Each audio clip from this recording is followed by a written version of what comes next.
I want them to tell legislators that a 25% tariff isn't a risk of a slowdown. A 25% tariff in some cases is 3 times the margin that they make. It is an absolute shutdown. And if you're making parts here, you're buying raw materials in the US. You're making parts here, you're buying subcomponents in the US. If your business halts, that customer's order halts, and vice versa. And that's before Canada counters. Canada must counter if the US comes up with tariffs. And if Canada must counter, we're going to send 7 or 8 US states and Ontario into an immediate halt on automotive production and an immediate recession. What's going to happen in a plastic shop here in Windsor that's got 200 people that's got work in Ohio?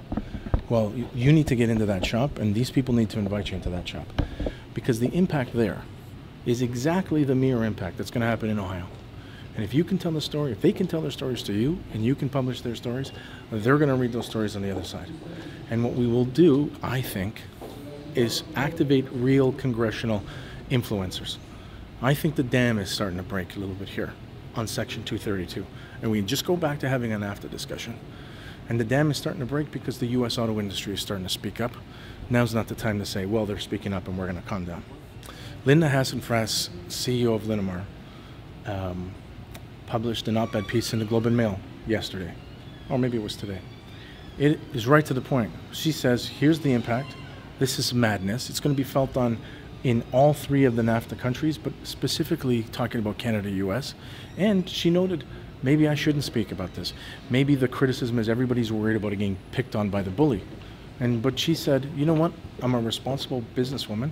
I've got employees and I've got investments, and if I don't speak up now, then when? Well, the issues are very serious. We saw today the federal government shuffling out their minister, putting in a new minister with a new title of diversification for trade. So that's, I think, reflective of the situation we're in with the U.S. right now. People are very concerned. The steel and aluminum tariffs have really hit this region hard already, and we know that going forward that will continue to trickle down. We'll see jobs lost.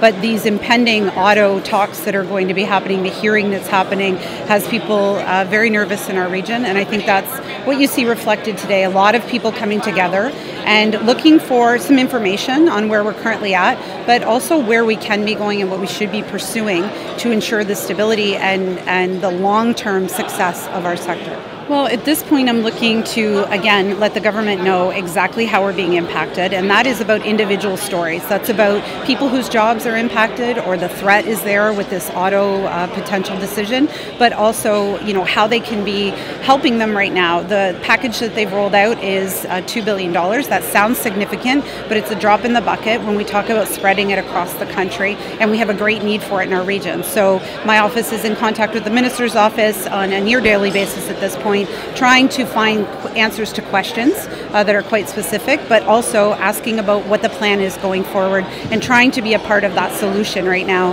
is something that people in this room I know are very keen to be a part of.